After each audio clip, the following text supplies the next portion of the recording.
Whoop! Hey guys, here we are today with the 01 Busa again, 1300 GSX, and this is probably going to be the final ride in the bike. It looks like we probably have a buyer coming tomorrow for it. I wasn't intending on selling this bike actually, but somebody's interested in it, and they offering asking price, so we'll see how it goes. So I thought I should probably do a final thoughts here, and we'll talk about how this machine holds up.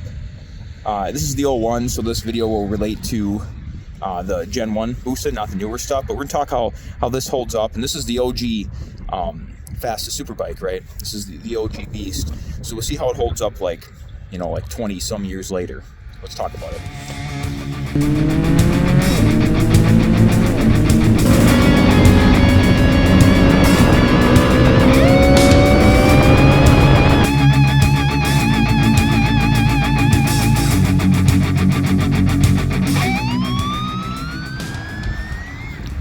Alright guys, let's listen to this exhaust one last time. This is one of those bikes where you gotta hold in the clutch to start her up, so.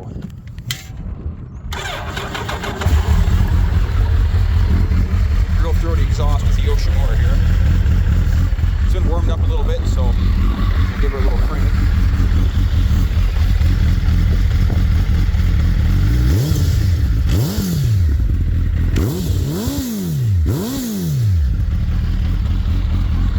This thing revs real crazy, like real free revving for such a big motor, I think. All right, let's get to it. All right, guys, here we are in the 01 Busa.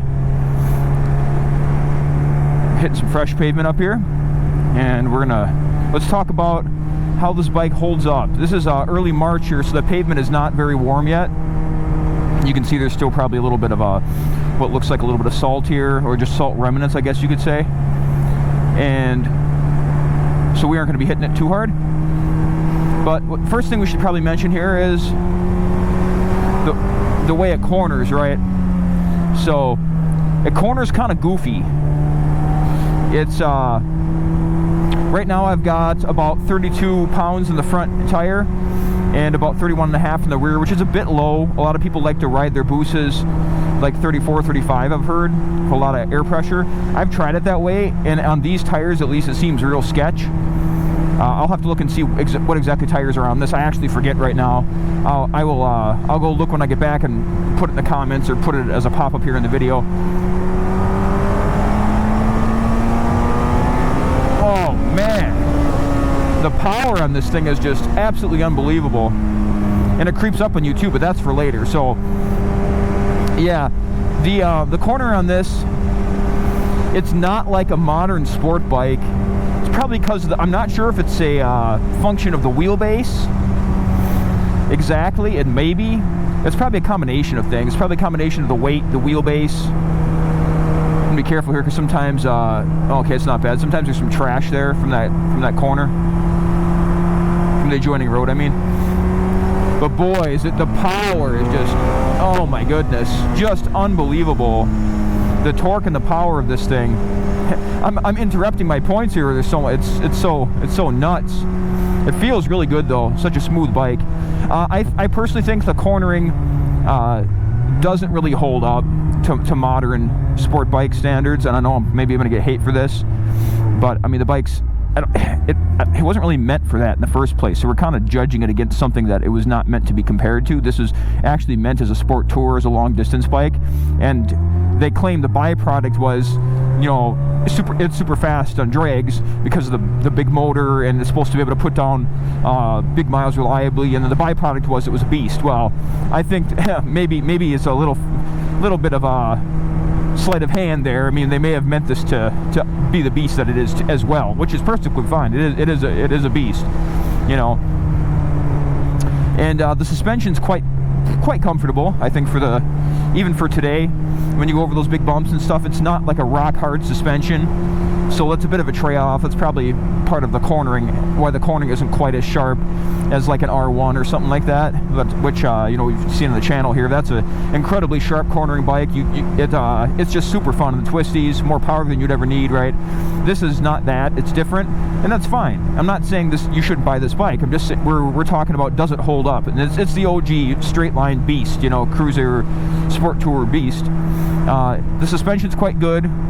It absorbs bumps, but yeah, the cornering is not quite up to modern day par, I would say.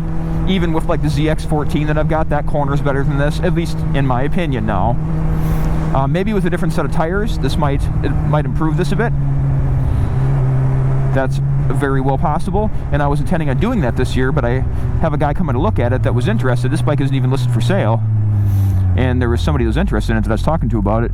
So we'll see. Maybe it won't sell, and if that's the case, then I will. We got some crap on the road there. Maybe I will throw a new set of tires on this, and we'll see how it feels better in corners. But for now, I would say the corner doesn't really hold up with these specific tires.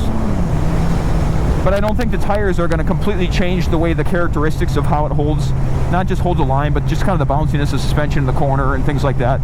Okay. But on to the power. Does the power hold up? The power absolutely holds up. The power in this bike, it was the OG beast, and it's still a beast. Power hasn't changed on these Gen 1s, the ones that have been taken care of well. This has been taken care of really well. This was owned by a Suzuki mechanic for 20 years.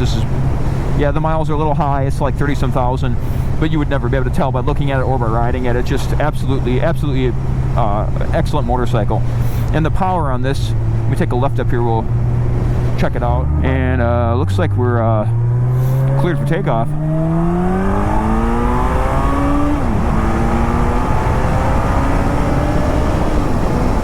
Oh man, this is the smoothest, biggest power delivery. It is just absolutely nuts. Man, this thing is a blast to ride. Absolute blast. And as a side note too, having the full cowling on here, because I've been riding most of my naked bike this year so far, having this full you know, fairings and stuff, sure is nice when you're going that fast. Let me tell you what. Much more smooth experience than getting blown around. Now, I love naked bikes. That's my main thing, so don't get me wrong. I'm just saying that if you're going to be doing blasts that are, you know, triple-digit blasts a lot, having a fairing is really nice. Really nice, what would you call it? Quality of life thing, right? All right, yeah, so the power definitely holds up. Thumbs up to the power. Nothing's changed in the last 20 years on that. This will give you all the thrills you would ever need and more on a motorcycle. You're definitely not going to outgrow the power, that's for sure. I don't think anybody would ever make that statement.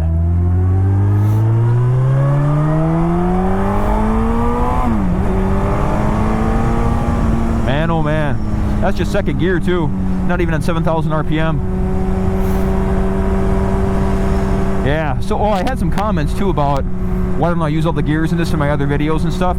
Well, it's because the power doesn't come on until like 8,000. And if you're in a gear higher than second gear on that, I thought my turn was here, but it's not. If you're on a higher gear than that, you're going to be doing triple digits. If you're in third, fourth gear going over 8,000, good luck not getting pulled over.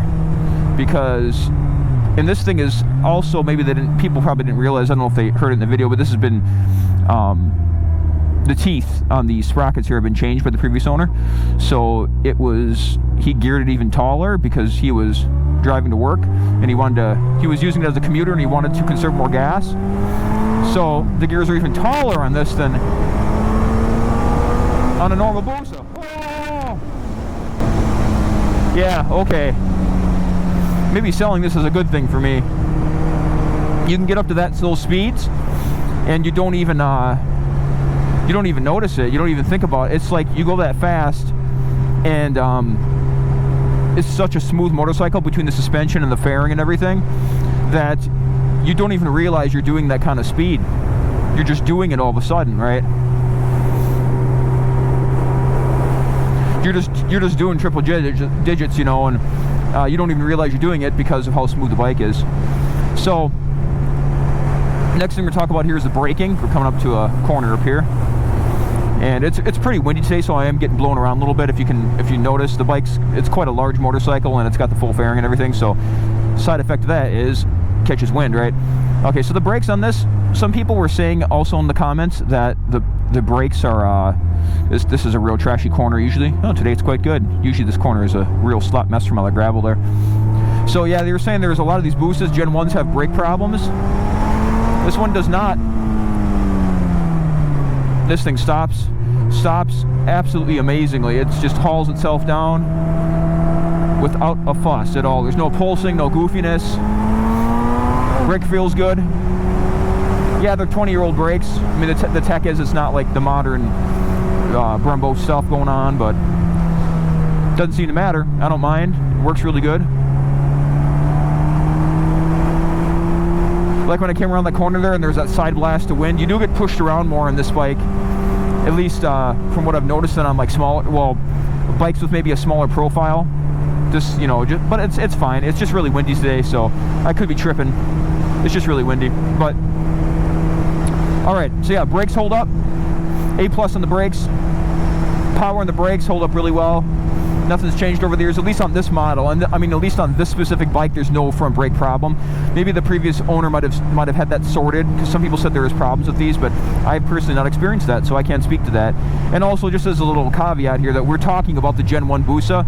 The new Busas, I'm not sure what's changed. I've never ridden a 2020 or 23, 24 or whatever. Well, this is 2024 right now. Here's some trash right here, and these tires do not do well. At least these older tires here, they don't do well on gravel and trash. I've skated around a couple times, so I'm extremely careful on these corners that can be trashy. Like to see this one here, I'm just real careful because these tires are a bit older, and it might just be a function of how old these tires are. They do not like gravel and trash.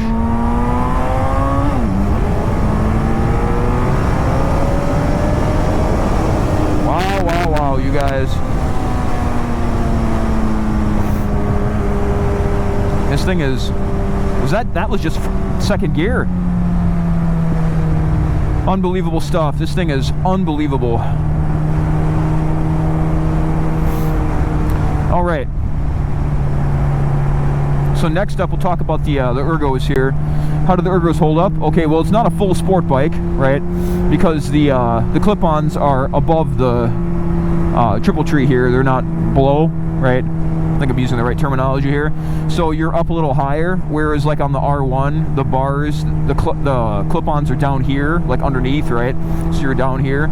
These you're up here, so you're more upright on the bike. You can crouch still if you want to, of course. And also the seat is mega comfortable. The seat is just wildly comfortable, if I do say so myself. It's a huge pad, and never had any problems with the butt sore or nothing. The pegs are quite high on this bike, at least compared to my CB1000R, and that's a naked bike, of course, so those pegs are going to naturally be lower, but these pegs are at least they're quite high. They feel kind of like the pegs on like an R1 or something. They're placed slightly differently. They feel a little different, probably because of the total ergos of the bike and how far you are from the bars. Now, I will say these bars are like, even though they are higher, they seem more pushed forward. They're more splayed out. You're more like leaning splayed forward, like they're further from you physically from the seat than the R1 or other sport bikes. The ZX14 also is up and back a little more to compare more apples to apples, where the R1 is not apples to apples, that's apples to oranges a bit, but the ZX14, the bars are a little bit closer to you, so these ones are a little more splayed out. How do the Ergos age, I guess, because that's what we're talking about. The Ergos hold up really well on this bike. The Ergos are great. They're quite comfortable, especially for what it is. And I don't think anybody would complain too much, especially with the seat. The seat is super comfortable. And if you don't like where the bars are, you can always throw a set of risers on it, or those clip-ons that have a little, they pop out and come up a little bit. I got a set for these. I haven't put them on here, but they got a little rise right here that brings it up like, a couple inches or something. You could always do that, or even go higher if you want. So yeah, the bars are all changeable, but the actual ergos themselves, it feels good. I will mention though, the tank is extremely wide on this. Like, see, I don't know if I'm gonna be careful going over this hill here, make sure nothing's above the hill, and I'll show you. All right, so see here how far apart my legs are. It's not like a, hopefully you guys can see that there. It's not like a naked bike at all, or like the KTM stuff, where your legs are super close together, and this feels like you've got something, right? You've got something here. It's not a it's not a small motorcycle. It doesn't pretend to be. And the tank, the tank holds a lot of fuel too. Speaking of which, probably get fuel here. But the tank holds a lot of fuel, and your knees tell you such. Oh man, it is such an absolute riot. And the way it sounds too when you're accelerating like that, it just sounds like $1,000,000. It sounds so good. So the ergos hold up. They're good. They feel good. I like them. Okay, how's the shifting feel? The clutch feel? And the lever. Well, on this bike, this is a hydraulic clutch here, and it feels great. The pole's real light, especially for this size of bike. I mean, the pole's really light, and the clutch on this bike just shifts like butter. It's just great. Of course, there's no quick shifter. Modern sport tourers will have quick shifters. Most of them will. This one does not, due to its age, and you know what? I'm fine with that. I'm used to riding older school stuff. At least this last season, all my stuff was older, and I'm just used to not having a quick shifter. Now this season I might be getting into a Super Duke, which will probably have one, or you can retrofit one if it doesn't have it. So there's no quick shifter on this, but you know what? You don't have to have a quick shifter. I mean, it's nice. It's a nice quality of life thing. It's cool, and I guess for drag racing, if you're going to drag race this kind of stuff, then yeah, of course, it's really nice to have. But just for daily stuff and going out and having fun, it's not a big deal to me. So not a deal breaker. So I think the clutch and the shifter and everything, the feel of all that holds up. It's still great. Feels good. Doesn't feel old. Doesn't feel old school. Doesn't feel junky. Right? Everything holds up there. We mentioned the suspension earlier, so let's talk about the suspension quick. The suspension is adjustable, as you can see here. I haven't done too much with the suspension. I think I adjusted it once a bit, but I haven't done too much with it because it was pretty comfortable when I had it, and it holds the line decently well. I think if I was gonna hit corners really hard on this would need to be stiffened up a bit. But really, like, I'll brake a bit here. It doesn't dive terribly bad or anything. It's pretty good. Yeah, I'm sure it could be fine-tuned from our weight. It could be better. And but if you're going to really hit things hard, you're probably going to want to stiffen things up and get it set up for yourself and all those kind of things, which I haven't done. But the suspension is perfectly fine on this bike. It's actually quite comfortable, and for the use that this was intended for, I think they did a good job. It's meant for going fast in a straight line, soaking up tons of miles. It's meant to be a sport tourer, right? It's comfortable over bumps. It's not a scalpel, right? And the suspension on the ZX14 is maybe a little better than this, but see, once again, that's an 08, so it's 7 years newer than this. But I mean, the example that I'm comparing it to that I own. But all in all, I think the suspension holds up okay. So I'm going to give this kind of like, it's okay. It's not amazing, and it's definitely not terrible, but it's okay. It holds up. It's fine, right? If you didn't know any better, you would think it's perfect. But when you've ridden a few different things, right, then you can kind of tell that, okay, maybe it's not completely modern. It does feel a little bit dated, the suspension on this.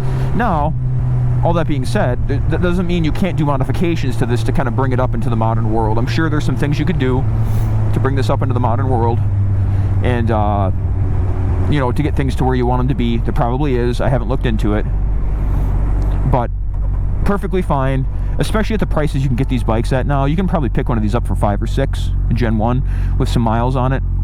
It's getting tougher and tougher to find a clean one, though, that hasn't been like chopped to heck, right? This one hasn't been, but you can probably find one for 5 or 6, and for the price, hey, suspension's perfectly fine. I've definitely had worse suspensions. Looking at you, VMAX, right? Yeah, there's definitely worse suspensions to be had out there, and this is perfectly fine. Works good, serviceable. We're coming up on the ridge here, which is some pretty incredible views. think I've had it in a recent video actually, this view, so we're coming up there.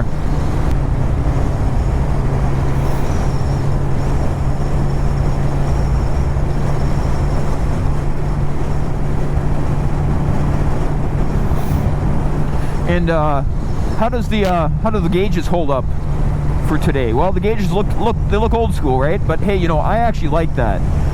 So you got your analog tach and speedo here, analog motor temp, analog fuel gauge. Good on you, Suzuki, for putting a fuel gauge in this old bike, but you need, you know, this is supposed to be a long distance sport tour, so that's good. Speaking of which, miles per gallon, there says it's about 25.9 or 26 miles per gallon. So it's a bit thirsty. Not terrible for this size of a motor though, for a 1300, but it's a little bit thirsty. The good news is the tank is massive on this, so you can go quite a distance. Hey guys, we're back, and the GoPro died because it's a bit cold out today and it wasn't quite fully charged, so I'm not sure if it missed the last couple points that I was saying. But yes, the Suzuki, the Hayabusa here, the 01, the Gen 1, this thing definitely holds up. Like I said, you probably heard at the beginning where maybe the suspension isn't like modern day standards, but I think this machine definitely holds up. And who's this bike for? Well, you could collect it if you're a collector nowadays. If you want to do some sport touring, and like you want to be on something a little unique or different. If you want a conversation starter, right? You can make new friends in this thing. I've had people stop and talk to me. I'm at a gas station and such, right? It looks different. It's hey, nice Busa, you know, we make new friends in the motorcycling community. Things like that happen. It's a real thing, right? When you've got something kind of unique and different. And that can be said for other things too, as well, like old collector machines, old Harleys, things like that. But yeah, you want to be on something different. It could be for that kind of person. Somebody who wants to go incredibly fast on a budget. You can get these for $5,000 or $6,000 now, the Gen 1s, if you can find them clean. It's hard to find them clean. A lot of them have extended swing arms and things that it messed with. It's hard to find them stock, right? But if you can find them stock for $5,000 or $6,000, you can grab yourself one. You have a really good time. And I think they hold up. This is the OG beast, and the power is never going to go away on these. You can ride this 10, 20 years from now. It's still going to be a really powerful motorcycle. And incredibly smooth, too, for the power, the way it delivers it. It's not real scary down low. I would say the R1 is actually scarier to ride than this, in my opinion, as far as the way the power delivers and things like that. This is a pretty easy to ride motorcycle, and it's a lot of fun. I'm not saying it's a beginner bike, because it's not. The reason it's not a beginner bike, the main reason for me is, of course, the weight, but also because it gets up to speed so quickly and it's so smooth that you can be doing triple digits within a few seconds and you won't even realize it till you look down and then there's the corner and you're in a lot of trouble, right? And the brakes are good to stop yourself, but if you're a beginner, you shouldn't be putting yourself in those kind of situations, in my opinion. But I'm not saying that I'm the master of anything. I've ridden for a few years and I know my limits, right, which are significant. So, all right. I think that if you guys got any questions about this machine here, we'll do a quick walk around here. If you guys got any questions about this machine and you'd, like to know more about it or what my opinions are on anything else in the bike, just let me know and I'll be happy to talk about it with you guys in the comment section. It's one of the best parts of having a YouTube channel, or being in motorcycling period, is talking to others about your bikes, right? And our hobby, and I really enjoy it. So this machine holds up. Go get yourself one if you're interested. It's a fun machine. Yeah, I mean, if you want to update the suspension system, you probably could. I'm not sure about the aftermarket on that, but that's the one thing I would probably work on. And get yourself a good set of rubber too. The rubber on this is fine. Like, you can tell, like, it's not worn, but the rubber's a bit older. So get yourself a good set of rubber. These are, let's see what these are in here actually. These are Bridgestones I can see over here. These are battle axes. Let's see. Battle Axe Sport Touring T30R right there. That's what's on this bike. All right. So I'll see you guys in the next one. All right. We'll see you guys in the next one. Thanks again for watching. And make sure you like and subscribe if you enjoyed this content and want to see more this season. We'll be having more content for you guys, more reviews, and some new bikes as well. Probably some KTM stuff, maybe some more Triumph stuff. Who knows, maybe BMW again. We'll see you soon. Talk to you guys later. Bye.